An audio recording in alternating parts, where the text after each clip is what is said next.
BJP April 2ನೇ ತಾರೀಕಿನಂದು ಪ್ರತಿಭಟನೆ ಮಾಡಲಿಕ್ಕೆ ತಯಾರಿಯನ್ನು ಮಾಡ್ತಿರುವಂಥದ್ದು. ಅಂದರೆ ಈ ನಿಟ್ಟಿನಲ್ಲಿ ಇವತ್ತು ಬಿಜೆಪಿಯ ಕಚೇರಿಯಲ್ಲಿ ಪತ್ರಿಕಾಗೋಷ್ಠಿಯನ್ನು ನಡೆಸಿ ಅಂದರೆ ಏಪ್ರಿಲ್ 2ನೇ ತಾರೀಕಿನಂದು 3 ವಿಚಾರಗಳನ್ನು ಇಟ್ಕೊಂಡು ಸರ್ಕಾರದ ವಿರುದ್ಧ ಬಿಜೆಪಿ ಪ್ರತಿಭಟನೆಯನ್ನು ಫ್ರೀಡಂ ಪಾರ್ಕಲ್ಲಿ ಅಹೋರಾತ್ರಿ ಧರಣಿಯನ್ನು ಕೂಡ ಮಾಡಲಿಕ್ಕೆ ಇವತ್ತು ಚರ್ಚೆಗಳನ್ನು ಕೂಡ ಮಾಡಲಾಯಿತು.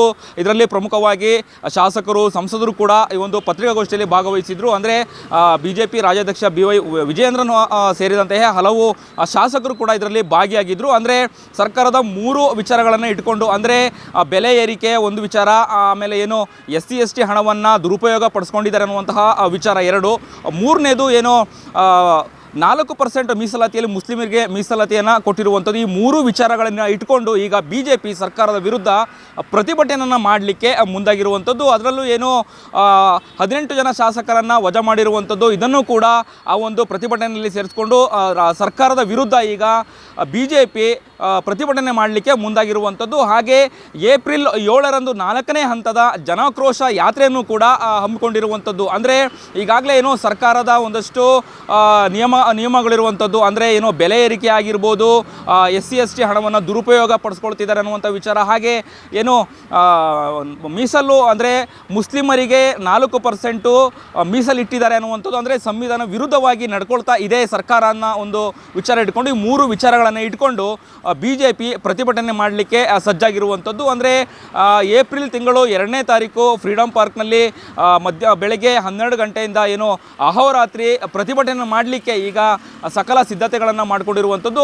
ಇದರೊಟ್ಟಿಗೆ ಏನೋ ಪೂರ್ವಭಾವಿ ಸಭೆಯನ್ನು ಕೂಡ ಇವತ್ತು ಮಾಡಿದ್ದಾರೆ. ಅಂದರೆ ಯಾವ ರೀತಿಯಾಗಿ ಪ್ರತಿಭಟನೆ ಮಾಡಬೇಕು, ಯಾವ ಹಂತದಲ್ಲಿ ಮಾಡಬೇಕು ಅನ್ನುವಂಥದ್ದನ್ನು ಮಾಡಿರುವಂಥದ್ದು. ಹಾಗೆ ಏನು 5ನೇ ತಾರೀಕಿನಂದು ಏಪ್ರಿಲ್ ಮೈಸೂರಲ್ಲೂ ಕೂಡ ಈ ಒಂದು ಪ್ರತಿಭಟನೆ ಮಾಡುವಂಥ ಎಲ್ಲ ಒಂದು ವಿಚಾರಗಳನ್ನು ಇವತ್ತು ಮಹತ್ವವಾಗಿ ಚರ್ಚೆ ಮಾಡಲಾಗಿದೆ. ಅಂದರೆ ಸರ್ಕಾರದ ನಡೆಯ ವಿರುದ್ಧ ಈಗ ಬಿಜೆಪಿ ಒಂದು ರೀತಿಯಾಗಿ ಆಕ್ರೋಶವನ್ನು ಅಂದರೆ ಪ್ರತಿಭಟನೆ ಮಾಡುವಂತಹ ವಿಚಾರದಲ್ಲಿ ಈಗ ಮುಂದಾಗಿರುವಂಥದ್ದು. ಅಂದರೆ ಎಲ್ಲೋ ಒಂದು ಕಡೆ JDS ಬಿಜೆಪಿ ಒಂದೇ NDA ಪಕ್ಷದಲ್ಲಿ ಗುರುತಿಸ್ಕೊಂಡಿತ್ತು, ಒಂದೇ ಹಾದಿಲಿ ಇರ್ತಿತ್ತು. ಆದರೆ ಬರೀ ಏನು ಬಿಜೆಪಿ ಪಕ್ಷದ ನಾಯಕರು ಮಾತ್ರ ಇವತ್ತು ಸೇರಿಕೊಂಡಿದ್ರು. ಅಂದರೆ JDS ಶಾಸಕರು ಅಥವಾ JDS ಮುಖಂಡರನ್ನು ಕೈಬಿಟ್ಟು ಅಂದರೆ ಏಕಾಂಗಿಯಾಗಿ ಪ್ರತಿಭಟನೆ ಮಾಡಲಿಕ್ಕೆ ಈಗ ಸಜ್ಜಾಗಿರುವಂಥದ್ದು ಬಿಜೆಪಿ.